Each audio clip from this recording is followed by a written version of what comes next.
네, 지금부터 경어 대선사 선시 강좌 제8차 강의를 시작하도록 하겠습니다.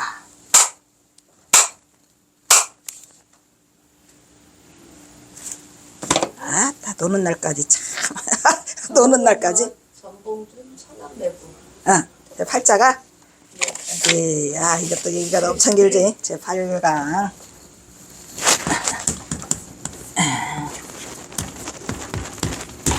강.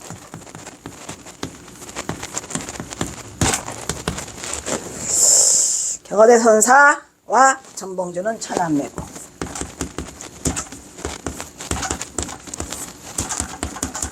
경어대선사와 자 전봉준 내 이것 때문에 내 인생 망쳤어.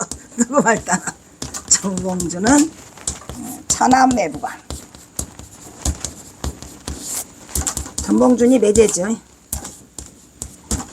자,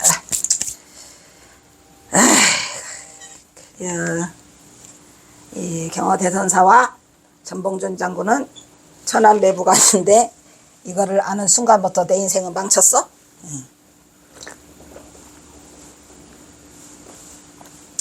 그래도 그 사탕 그거 아무것도 아니라고 생각했는데 그 사탕을 먹으니까 여기 좀 그게 가래가 안 생겨요. 신기하더라고.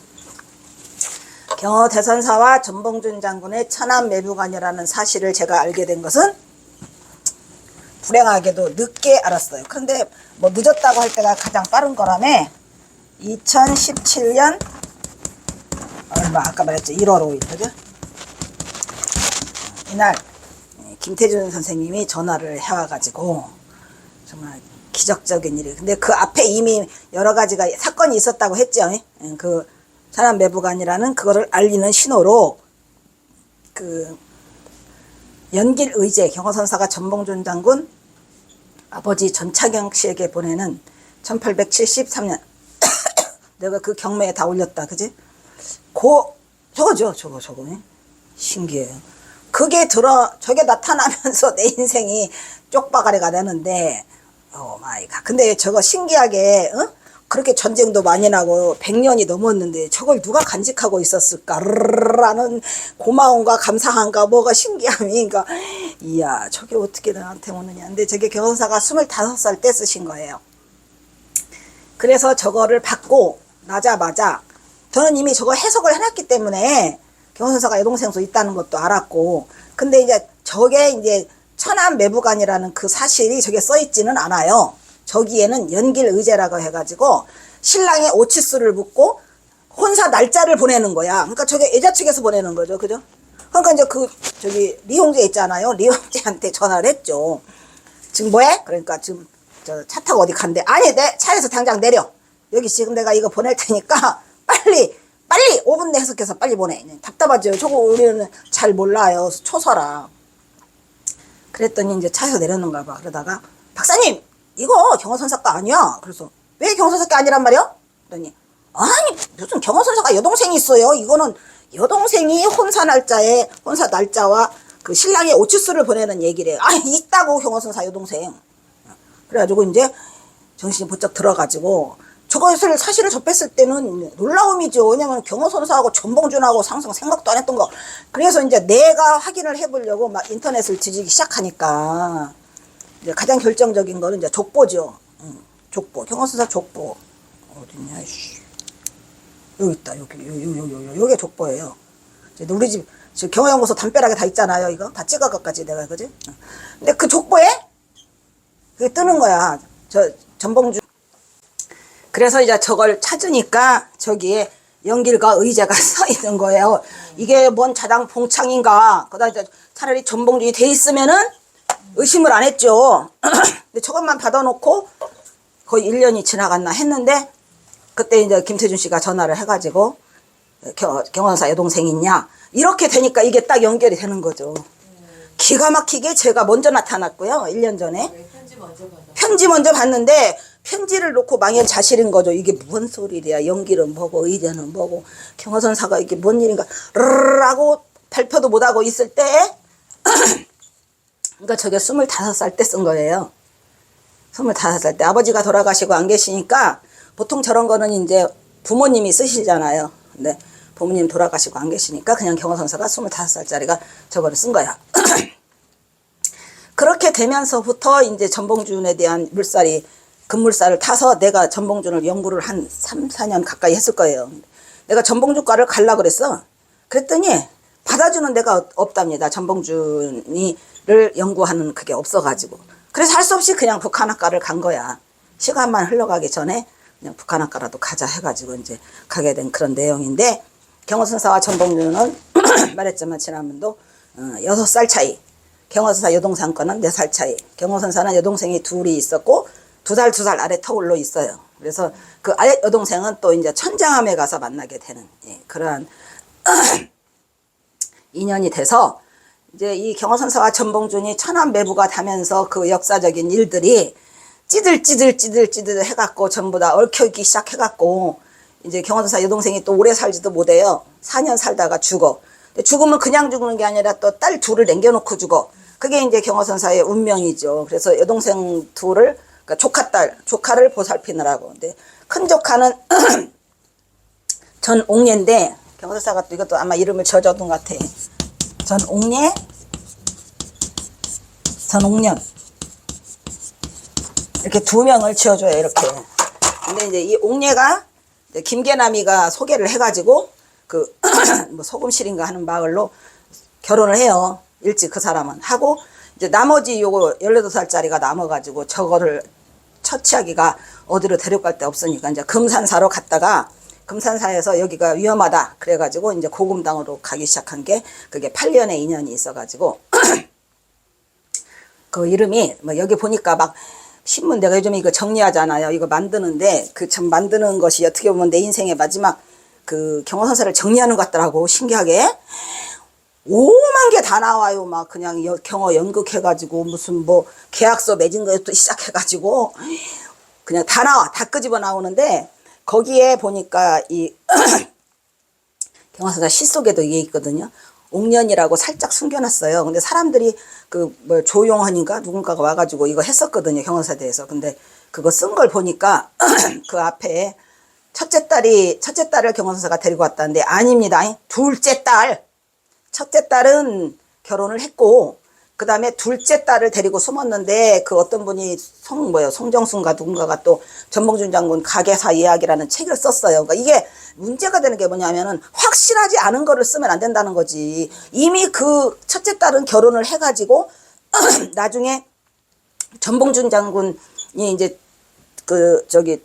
피덩이들 둘만 남기고 죽었는데, 그때에 이제 이순영이라고 하는 사람이 과부가 또 그게 와서 동네에 있어가지고 저대미를 하다가 둘이 결혼을 해요. 그냥 물 하나 떠놓고 정한수 떠놓고 해서 그 첫째 딸이 갔는데, 거기에 용현이 용구가 있는데 또 이것도 또 다 헷갈리더라고. 용주가 죽었고 용현이가 살았더라 이런 말이에요. 근데 이름들을 바꾸고 막 자기 맘대로 해. 그냥 이것저것 써서 했는데, 보니까 안타깝지만 이게 참 전달이 잘 안 되는 거구나라는 생각을 했고요. 그래서 그 첫째 딸이 이제 나중에 해수병으로 죽어요. 그 경호선사가 숨겼던 옥년이만 데리고 있다가 8년을 데리고 있다가, 경호선사 고민이 많았겠죠. 그래서 마침 1903년에 그 동네에 이영찬이라고 하는 또 호래비가 있었어요. 호래비랑 짝을 지어줘. 10월 달에 결혼을 시켜. 그렇게 하고 경호선사가 홀가분하게 떠나죠. 그러니까 이 윤피람에서 있었던 저 사진, 저게 마지막에, 어쩌면 경호선사가 이 사진을 마지막으로 일부러 기념사진을 찍으라고 하지 않았을까라는 생각이 드는데, 저게 윤피람 하한 거 마치고 찍은 거거든요. 내가 그 자리 그대로 가서 사진을 찍었어요. 그리고 거기에서도 얘기하더래요. 그 윤피람 해주면 비구니들 있잖아요. 근데 그대로 있어. 저 뒤에 건물까지 다 그대로 있어요. 신기하게. 저 뒤에 건물까지 그대로 있고, 심지어는 화단에 철쭉나무 꽃까지 그대로 있다니까. 사진을 찍어놨는데 다른 사람이 또 사진을 찍어서 올렸더라고. 저건 흑백인데 칼라로. 놀라움이죠. 막 이게 뭐를 알고 접근해 간다는 거는 굉장히 가슴 아픈 일이에요. 근데 저 때에 경호선사가 마지막이 될 줄 알고 저 사진을 찍었고 찍고 난 다음에 그 전옥년이랑 그 누구지? 남전당 한규랑을 데리고 그 이별 여행을 해요. 그러니까 하한 거 끝나고지 저게. 그래서 이별 여행을 마치고 와가지고 맨 마지막에 대둔산에 들려가지고, 대둔산은 왜 들리냐면은 동학농민이 가장 폭삭 망한 곳이잖아요. 다 죽이잖아요, 거기가. 그래서 아마 거기를 데리고 가서 동학농민 얘기도 하고 하면서 그 혼인을 시키고 진짜 홀가분하게 10월 달에 혼인을 시키고 급히 해인사로 돌아와요. 그러니까 10월 중순부터 그냥 짬받고 그동안에 밀렸던 거를 막 다 해가지고 경호선사가 막 취윤화상 행장, 설원화상 행장 뭐 미비한 것들 있잖아요. 그게 몽땅 다 10월 달에 하는 거예요. 그냥 막 한꺼번에 막 10월 달에 정리를 해가지고. 근데 사람들은 그걸 몰랐죠. 사실 나도 몰랐죠. 근데 이 사실을 다 알고 나니까 그러한 연유가 있더라고요. 그래서 경호선사는 이미 갈 곳을 정해서 부지런히 움직이시다가 이제 그 1904년에 그 동안거 결제를 출발시키고 1월 15일 날 1904년 1월 15일 날 해인사도 출발시키고 바로 떠나요. 주저새도 모르게. 그 다음날 아침에 일어나니까 경호가 없어졌어. 그래가지고 천장암으로 와. 천장암에 오니까 만공스님이 기다리고 있다가 2월 11일 날 전법계를 써주고 그날 새벽에 그냥 떠나요. 바로. 그래서 봉선사로 가시는 이제 그런 건데 그 다음에 나머지 인생도 다 이 전봉준 때문에 다 쪽바거리가 나갔고 아무것도 하질 못하잖아요. 왜냐면은 자꾸 경호선사를 추적하니까. 근데 또 그 와중에 경호선사하고 전봉준 장군과 관계된다는 걸 아는 놈이 있어요. 전봉준 장군도 원래 그 김경천이라는 놈이 부하인데 그 놈이 갖다 꼬아박잖아. 이놈이 자꾸 저기를 해요. 고발하겠다. 해인사 내놓으라 그런 얘기지. 근데 그것도 내가 알게 된 건 뭐냐면은 그 시가 있는데 내가 3인방 놈들을 안 놀아요. 근데 그 3인방이요, 그 놈들이. 친일파. 참 경호선사가 이 사이사이에 그것들을 이렇게 써놓으셨는데 트릭처럼 써놓으셨는데 그냥 혼자 냉가슴을 알면서 그냥 아무것도 모르고 그냥 우리들은 아유 이 경호선사 시야 멋있었는데 멋있는 게 아니라 그게 고금당에서 세상을 버렸다는데 뭘 멋있어. 그러니까 너무 몰랐기 때문에 그냥 무조건 막 제가 2012년에 박사논문 쓸 때는 막 진짜 내가 곤욕스러운 게 뭐냐면 얼굴을 못 들겠어요. 2012년이 특히 여기서 100주년 기념을 해가지고 그동안에 안 했던 세미나를 많이 열었거든. 나는 2012년에 박사 1학기야. 진짜 급신돼야 할 박사 1학기라 여기 가서 숨어서 그걸 다 경청해요. 내가 다 듣죠. 정말 세미나 하는 거를. 근데 가슴이 너무 아픈 거야. 왜 경호선사가 저렇게 쓰레기로 돼가지고 그냥 오만 얘기를 다 하는 거죠. 그래서 내가 이거를 벗어보려고 많이 했는데 박사 논문 때는 다 벗지 못했어요. 이걸 몰랐으니까. 그래도 악착같이 내가 해가지고 그 산수갑산과 상체 경호선사가 산수갑산으로 간 이유는 뭐 환속했다 가부랑 뭐 가서 뭐 눈 맞았다 뭐 이러는데 그게 아니고 그냥 상체더라. 경호선사가 전생빚을 갚으러 갔다라고 했지만 찜찜하지요 항상. 그리고 저도 항상 왜 이렇게 경호선사가 슬픈 이야기가 많을까.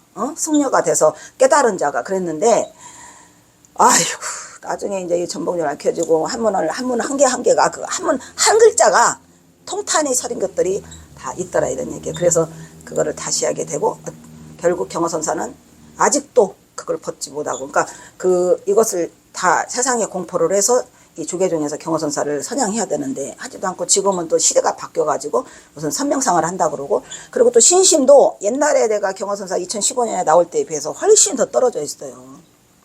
강의가 이거 유튜브 그냥 간신히 올라가고는 있는데 그것도 30분이 너무 길라 해서 또 20분을 했더니 20분에서 할 말도 못하고 끊고 그래서 또 30분으로 돌아갔는데 쇼트만 여기 와서 또 하면서 쇼트만 올라가더라고. 그러니까 다들 보기 싫은 거야. 그래도 또 경호선사에 조금이라도 알고 싶고는 하는데 문제는 저는 그런 걸 원하는 게 아니잖아요. 대한불교 이 조계종에서 강원에서 더군다나 이 경호선사 시만 봐도 다 아는데 안 하고 있으니까. 그래서 지금 내가 이 마지막 발악을 하면서 저걸 만드는 거야. 이걸 그냥 묻힐 수는 없잖아요. 그러니까 내가 그동안에 쓴 돈 하도 많아서 그냥 자료가 수천 개. 그래서 그거 가지고 해보려고 저것을 하고 있는 거지. 어쨌든 그래서 일단 경호선사와 전봉준 관계는 처남 내부간이었다라는 특강을 마치도록 하겠습니다.